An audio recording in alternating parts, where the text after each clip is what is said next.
February 1945, American forces confront an island forged by ash, rock, and fire. Engineers converted standard Sherman tanks into CBH-1 flamethrowers for decisive assaults. Each vehicle carried nitrogen pressure systems capable of projecting flames over 70 yards. Intelligence estimated over 11 miles of Japanese fortifications hidden beneath volcanic ground.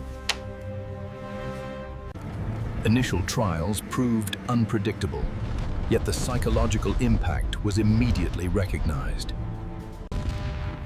General Kuribayashi's defense relied on patience, concealment, and precise use of terrain.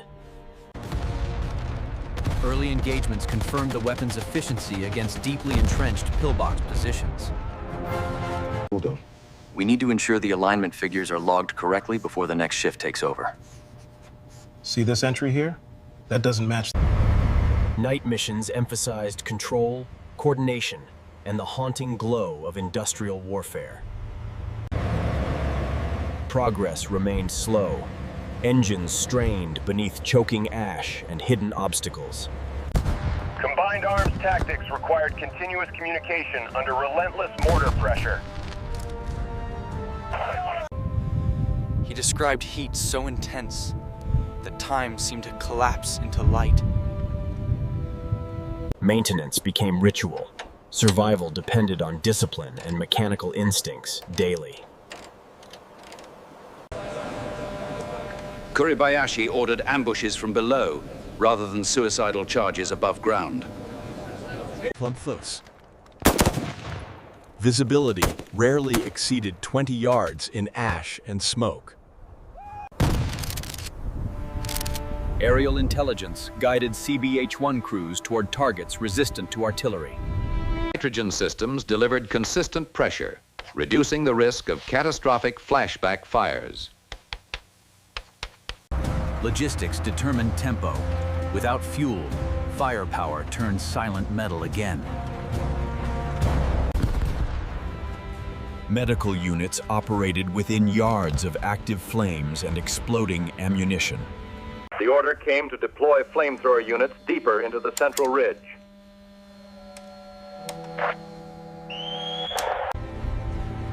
Continuous combat erased difference between days. Exhaustion became permanent company. Underground architecture neutralized superior firepower through depth and camouflage. Every maintenance minute extended operational life on that volatile island terrain. Wartime media celebrated flamethrowers as symbols of technological dominance and resolve. Actual footage rarely shows combat. Most eyewitnesses spoke of blinding heat. I remember the light turning the air into liquid, then silence. Each burst lasted seconds, but transformed fortifications into molten rubble instantly. Sudden storms altered visibility and rendered ignition systems temporarily unstable. By day 10, 40% of surface positions had been neutralized by flame units. The weapon induced panic far beyond its physical destruction capability. Mechanics performed repairs within minutes to prevent complete mission failure. Smoke columns became navigation markers visible from offshore naval guns. CBH-1 units consumed 300 gallons per hour under continuous operation. Infrared film reveals precision work continuing through exhaustion and danger. Japanese fortifications extended 30 meters deep, with interconnected command centers. Moments of normalcy contrasted the unnatural brightness of battle flames. Counter-battery fire targeted supply lines rather than heavily armored vehicles. Stress-controlled use of flame. Minimize collateral damage when possible. Voice of Colonel Unmar, recorded over crackling radio transmission. Evacuation efforts continued under volcanic ash storms and sporadic sniper fire. Entry achieved on February 23, marking a turning point in the campaign.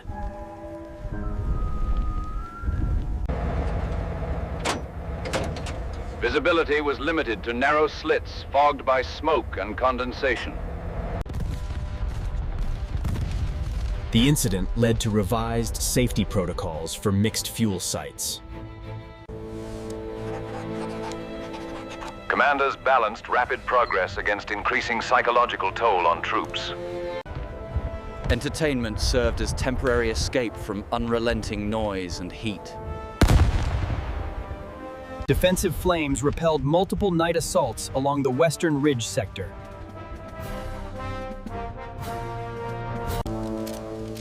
Reliable communication remained a lifeline amid electrical interference from volcanic activity. Field modifications significantly enhanced range and consistency after early failures.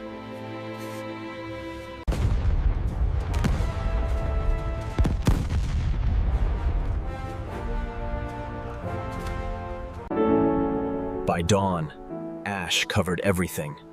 Victors, ruins, and memory together.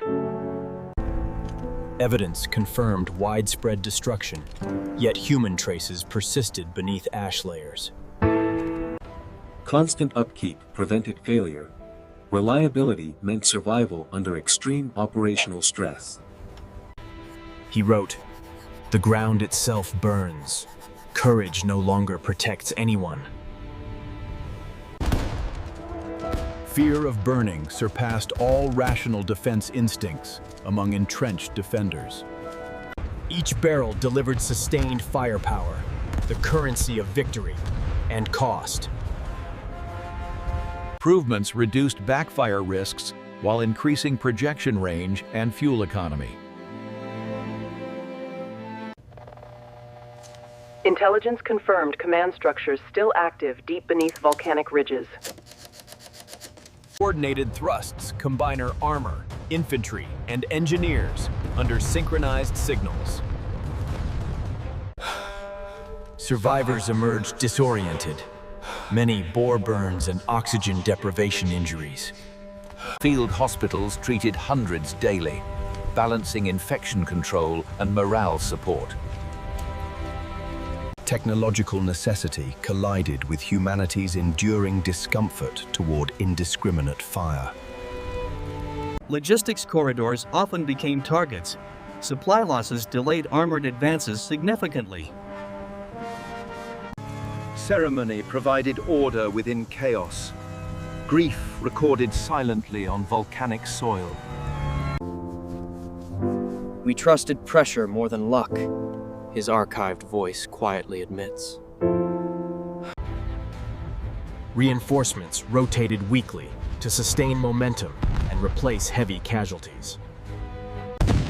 Despite coordination, terrain confined movement, reducing counteroffensive effectiveness sharply.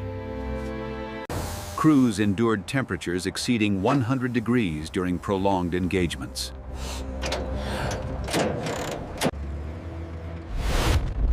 Controlled projection relied on precise valve timing and nitrogen pressure ratios.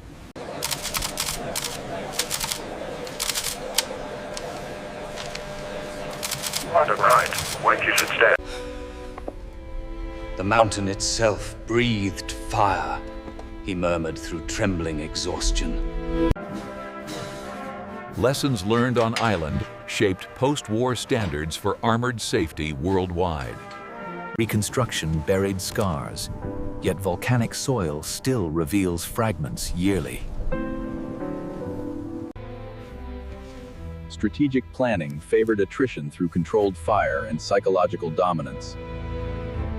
Data confirmed continuous progress despite weather and mechanical challenges. Newsreels framed progress heroically, omitting soldiers' doubts and exhaustion entirely. Bureaucracy functioned even here, ensuring accountability for every gallon burned. Aerial evacuation reduced fatalities, marking advancement in battlefield medicine. Personal sketches later informed museum restorations and educational displays globally. Nature compounded chaos. Thunder echoed artillery in eerie synchronization. Protection by fire created paradoxical safety and moral unease simultaneously. Documents revealed dwindling supplies and morale within remaining garrisons. Maintenance mirrored resilience. Each repair symbolized determination amid attrition. Controlled demolitions marked end of resistance in northern sectors. Post-strike footage verified mission success and potential environmental impact zones. Analysts cite Iwo's firestorms as pivotal in redefining future combat ethics. Communication efficiency reached peak levels despite constant electrical interference. Suppression of heavy guns allowed engineers to advance unimpeded, finally.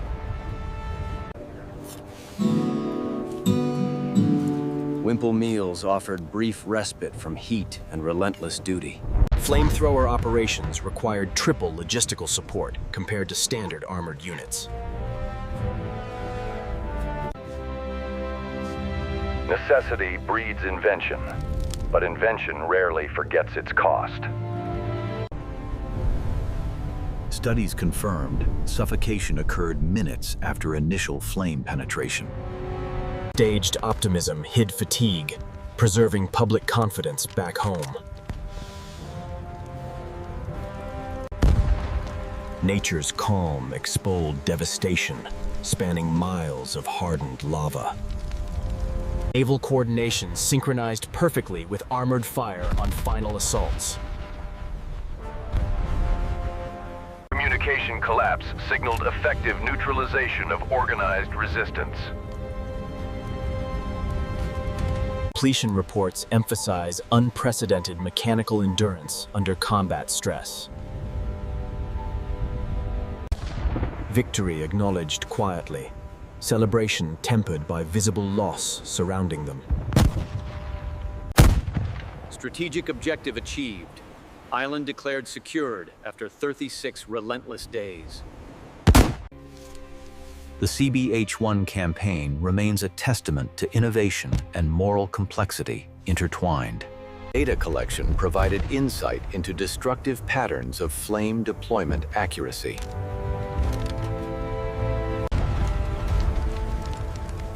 Records show burns accounted for 30% of total combat injuries. The landscape resembled a foundry, humanity reduced to silhouettes of survival. Bureaucracy persisted, even where ash replaced soil, and silence replaced applause. Maintenance became meditation. Routine steadied minds eroded by chaos. Every innovation promised safety, but none erased guilt. Isolated defenders fought to the last, guided by honor and silence. Coordination faltered temporarily as volcanic interference peaked unexpectedly high. Operational footage demonstrates resilience and mechanical triumph amidst adversity.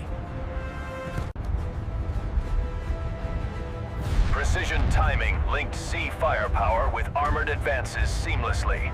Progress accelerated during final week, closing remaining resistance pockets efficiently. Documentarians risked lives, ensuring future generations would witness unfiltered truth. Last moments punctuated monotony of dread and machine thunder nightly. Compassion endured among defenders despite encroaching hopelessness and collapse. Archival data combined with modeling reveals exact combat geometry, long lost. Volcanic dust affected machinery, visibility, and human respiratory endurance drastically. Ground troops advanced cautiously, following burnt landmarks as navigational guides. Museums preserve engineering artifacts as testimony to invention under pressure. Through the lens, everything burned slower, one correspondent later recalled. Signal interception confirmed organized withdrawals among surviving enemy units. Supply audits concluded the campaign consumed unprecedented amounts of specialized fuel. Field ingenuity replaced missing parts with welded scrap and determination. Even victory demanded choreography, discipline shaping memory for posterity. Cameras documented cessation before anyone truly believed conflict ended. Translations reveal dignity, sustained amid inevitable defeat and sorrow. Relief mingled with exhaustion. Ocean breeze carried unspoken mourning. Decades transformed battleground into quiet green slope above forgotten trenches. Lessons influenced armored warfare strategies during Cold War developments globally. Shared recollections shaped historical empathy across generations and national boundaries. Analysis concluded concentrated flame attacks shortened campaign by several weeks. Recognition balanced pride with discomfort over tools they had created.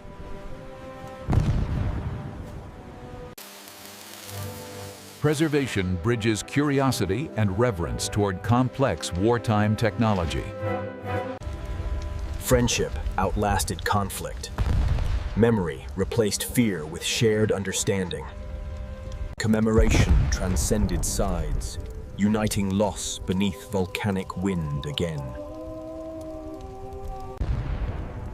Residual toxins linger decades later, silent reminders of industrial warfare.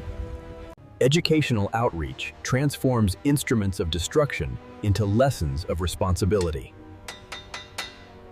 Preservation safeguards truth, preventing time from erasing difficult evidence.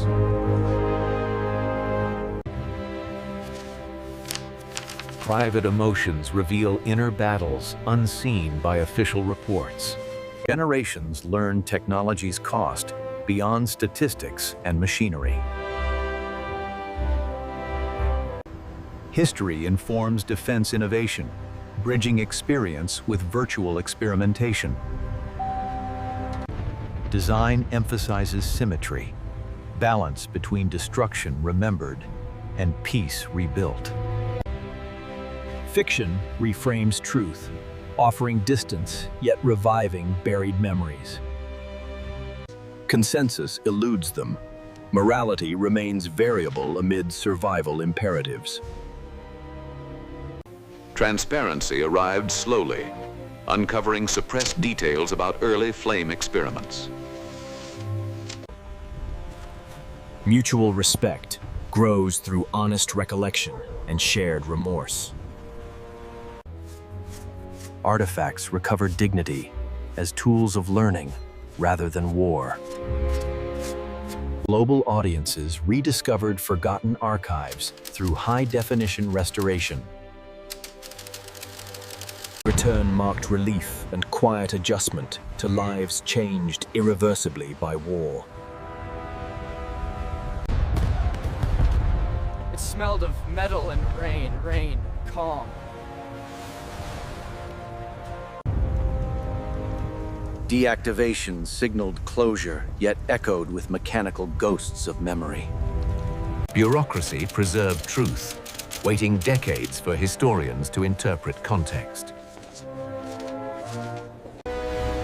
wartime innovation migrated quietly into post-war industrial safety systems worldwide.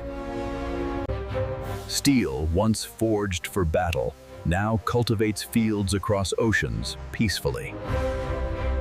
Recovery required courage beyond combat, relearning trust, rebuilding community foundations. Legal scrutiny questioned boundaries between necessity and cruelty under fire. Words attempted closure, but grief endured silently through generations. Monuments translated chaos into geometry of remembrance and dignity. Reverence replaced vengeance. Memory became quiet teacher of restraint. Forgiveness emerged gradually, cultivated by shared silence rather than speeches. He summarizes conflict as fusion of science, courage, and human cost. Restoration resurrects past, letting future generations confront truth directly. Editors balance spectacle with empathy, preserving authenticity over dramatization. Scholarship reframed battle not as victory, but as technological reckoning. Nature reclaims everything, transforming scars into quiet, breathing memorials. Healing continued decades later, invisible wounds echoing long after applause. "We built fire to save men," he wrote, "and feared its power." Education transforms battlefield experience into lessons for responsible innovation. New generations learn context before judgment, understanding progress and peril intertwined. Silence speaks universally, where languages once divided grief and pride. It was science before conscience, I have to admit that. Time forged camaraderie deeper than nations, anchored by shared endurance. Agreement reached on one truth: technology changes faster than human ethics. Peace has grown where fear once burned, resilient and unassuming. Caucasian female visitors pause, confronted by reflection of fire contained within memory.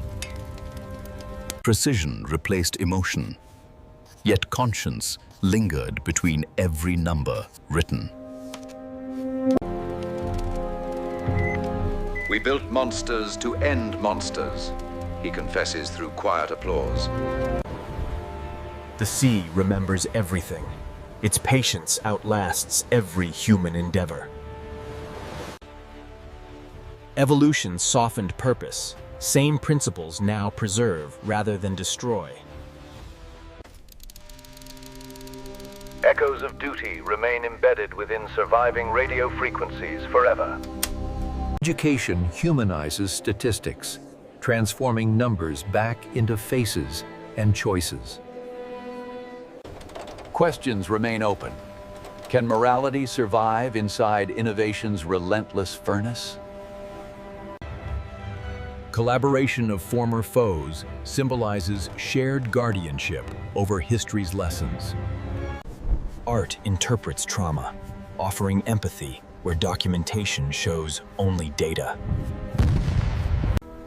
We measured success by silence.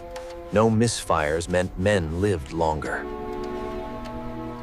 Preservation unites nations under common pursuit of understanding, not blame. Memory layers endlessly. History remains alive through those who remember. The island breathes again, unburdened by sound of steel or flame. Progress demands conscience, or innovation becomes its own enemy. Every letter etched, preserves a heartbeat once silenced by duty. Preservation ensures forgetting never wins completely against remembrance. New dawn marks continuity. Peace inheriting scars of progress quietly. Curiosity replaces fear, bridging generations through awareness, not awe. The Chronicle completes a circle. Creation, consequence, comprehension, intertwined eternally. These were real people, real machines, real choices under impossible pressure. Silence now reigns, where every sound once carried the weight of survival. History ends, but reflection continues, wherever fire met conscience first. Remember the flame, understand its lesson, and guard peace with vigilance.